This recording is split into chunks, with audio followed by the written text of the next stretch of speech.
ಸ್ನೇಹಿತರೆ ನಮಸ್ಕಾರ. ಹಿಂದಿನ ವಿಡಿಯೋದಲ್ಲಿ ನಾವು ಲೋಹ ಅಲೋಹಗಳ ಇಂಪಾರ್ಟೆಂಟ್ ಕ್ವಶನ್ಸ್ 2 ಅಂಕಕ್ಕೆ ಪರೀಕ್ಷೆಯಲ್ಲಿ ಕೇಳಬಹುದಾದಂತಹ ಪ್ರಶ್ನೆಗಳ ಬಗ್ಗೆ ನಾವು ತಿಳ್ಕೊಂಡಿದ್ವಿ. ಇನ್ನು ಈ ವಿಡಿಯೋದಲ್ಲಿ ವಿಜ್ಞಾನದ ಪಾಸಿಂಗ್ ಪ್ಯಾಕೇಜ್ ಅಂದ್ರೆ 10ನೇ ಪ್ಯಾಕೇಜ್ ದಲ್ಲಿ ಇನ್ನೆರಡು ಅಂಕಗಳು ಈ ಅಯಾನಿಕ್ ಸಂಯುಕ್ತಗಳ ಕುರಿತು ಯಾವ ರೀತಿ ಪ್ರಶ್ನೆಗಳನ್ನ ಕೇಳಬಹುದು ಅನ್ನೋದನ್ನ ತಿಳಿಸ್ಕೊಡ್ತಾ ಇದ್ದೇನೆ. ಇಲ್ಲಿ ಅಯಾನಿಕ್ ಸಂಯುಕ್ತಗಳ ಗುಣಲಕ್ಷಣಗಳ ಕುರಿತು ಕ್ವಶನ್ಸ್ ಬರುವಂತ ಚಾನ್ಸಸ್ ಇದೆ. ಇಲ್ಲಿ ಅಯಾನಿಕ್ ಸಂಯುಕ್ತಗಳ 4 ಗುಣಲಕ್ಷಣಗಳನ್ನ ಪಟ್ಟಿ ಮಾಡಿದ್ದೇನೆ.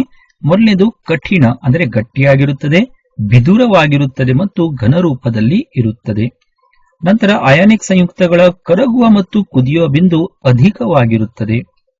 ಅಯಾನಿಕ್ ಸಂಯುಕ್ತಗಳು ನೀರಿನಲ್ಲಿ ಕರಗುತ್ತದೆ ಅಥವಾ ವಿಲೀನವಾಗುತ್ತದೆ. 4ನೇ ಲಕ್ಷಣ ಅಯಾನಿಕ್ ಸಂಯುಕ್ತಗಳು ವಿದ್ಯುತ್ ವಾಹಕವಾಗಿದೆ. ಈ 4 ಗುಣಲಕ್ಷಣಗಳು ತಮಗೆ ಗೊತ್ತಿರಬೇಕು.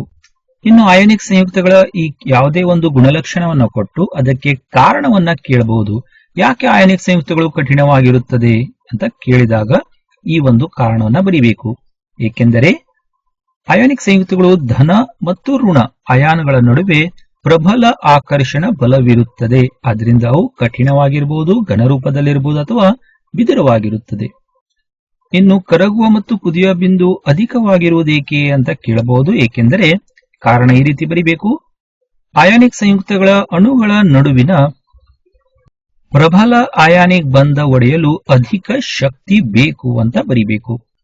ನಂತರ ಅಯಾನಿಕ್ ಸಂಯುಕ್ತಗಳು ನೀರಿನಲ್ಲಿ ವಿಲೀನವಾಗುತ್ತದೆ ಏಕೆ ಅಂತ ಕೇಳಬಹುದು. ಏಕೆಂದರೆ ಅವು ಧನ ಮತ್ತು ಋಣ ಅಯಾನುಗಳನ್ನು ಹೊಂದಿದೆ. ನಂತರ ಅಯಾನಿಕ್ ಸಂಯುಕ್ತಗಳು ವಿದ್ಯುತ್ ವಾಹಕವಾಗಿದೆ ಏಕೆ ಅಂತ ಕೇಳಬಹುದು. ಅಥವಾ ಅಯಾನಿಕ್ ಸಂಯುಕ್ತಗಳು ಜಲೀಯ ಸ್ಥಿತಿಯಲ್ಲಿ ಅಂದ್ರೆ ನೀರಿನಲ್ಲಿ ಕರಗಿದಾಗ ಮಾತ್ರ ವಿದ್ಯುತ್ ವಾಹಕವಾಗಿರುತ್ತದೆ ಏಕೆ ಅಂತ ಕೇಳಬಹುದು. ಉತ್ತರ ಈ ರೀತಿ ಬರಿಬೇಕು. ಜಲೀಯ ಸ್ಥಿತಿಯಲ್ಲಿ ಅಯಾನಿಕ್ ಸಂಯುಕ್ತಗಳು ಅಯಾನುಗಳನ್ನು ಹೊಂದಿರುತ್ತದೆ ಅಂತ ಬರಿಬೇಕು. ಇನ್ನು ಅಯಾನಿಕ್ ಸಂಯುಕ್ತಗಳು ಘನ ಸ್ಥಿತಿಯಲ್ಲಿ ವಿದ್ಯುತ್ ವಾಹಕವಾಗಿಲ್ಲ ಅಥವಾ ವಿದ್ಯುತ್ನ ಅವಾಹಕಗಳು ಏಕೆ ಅಂತ ಕೇಳಬಹುದು. ಏಕೆಂದರೆ ಇವು ಘನ ಸ್ಥಿತಿಯಲ್ಲಿ ಅಯಾನ್ಗಳ ಚಲನೆ ಇರುವುದಿಲ್ಲ. ಅಂದ್ರೆ ಅಯಾನಿಕ್ ಸಂಯುಕ್ತಗಳು ಘನ ಸ್ಥಿತಿಯಲ್ಲಿದ್ದಾಗ ಅವುಗಳ ಅಯಾನ್ ಚಲನೆಯಲ್ಲಿ ಇರುವುದಿಲ್ಲ ಅಂತ ಉತ್ತರ ಬರಿಬೇಕು. ಸೊ ಇದಿಷ್ಟು 4 ಅಯಾನಿಕ್ ಸಂಯುಕ್ತಗಳ ಗುಣಲಕ್ಷಣಗಳು ಮತ್ತು ಅವುಗಳಿಗೆ ಕಾರಣಗಳು ತಾವು ತಿಳ್ಕೊಂಡಿದ್ರೆ ಈ ಕುರಿತು 2 ಅಂಕದ ಪ್ರಶ್ನೆ ಬರಬಹುದು. ಇನ್ನು ಈ ಪಾಠದಿಂದ ಒಂದು ಕಾಮನ್ ಬಹಳ ಸಾಮಾನ್ಯವಾಗಿ ಕೇಳುವಂತ ಪ್ರಶ್ನೆ ಯಾವುದಂದ್ರೆ ಉಭಯವರ್ತಿ ಆಕ್ಸೈಡ್ ಎಂದರೇನು, ಉದಾಹರಣೆ ಕೊಡಿ ಅಂತ ಕೇಳ್ತಾರೆ. ತುಂಬಾ ಸುಲಭವಾಗಿದೆ. ಇದಕ್ಕೆ ಉತ್ತರ ಏನಂತ ನೋಡೋಣ. ಉತ್ತರ ಈ ರೀತಿ ಇದೆ. ಆಮ್ಲ ಮತ್ತು ಪ್ರತ್ಯಾಮ್ಲದೊಂದಿಗೆ ವರ್ತಿಸಿ ಲವಣ ಮತ್ತು ನೀರನ್ನು ಉತ್ಪತ್ತಿ ಮಾಡುವ ಲೋಹದ ಆಕ್ಸೈಡ್ಗಳನ್ನ ಉಭಯವರ್ತಿ ಆಕ್ಸೈಡ್ ಅಂತ ಕರಿತೇವೆ. ಉಭಯವರ್ತಿ ಅಂದ್ರೆ ಎರಡೂ ಕಡೆ ವರ್ತಿಸುವಂತದ್ದು. ಇಲ್ಲಿ ಆಮ್ಲ ಮತ್ತು ಪ್ರತ್ಯಾಮ್ಲ ಎರಡರೊಂದಿಗೂ ಲೋಹದ ಆಕ್ಸೈಡ್ಗಳು ವರ್ತಿಸುತ್ತದೆ ಮತ್ತು ಲವಣ ಮತ್ತು ನೀರನ್ನು ಉತ್ಪತ್ತಿ ಮಾಡುತ್ತದೆ. ಉದಾಹರಣೆ ಕೇಳಿದ್ರೆ ತಾವೇನ್ ಬರೀಬೇಕು, ಅಲ್ಯೂಮಿನಿಯಂ ಆಕ್ಸೈಡ್ ಅಂತ ಬರೀಬೇಕು.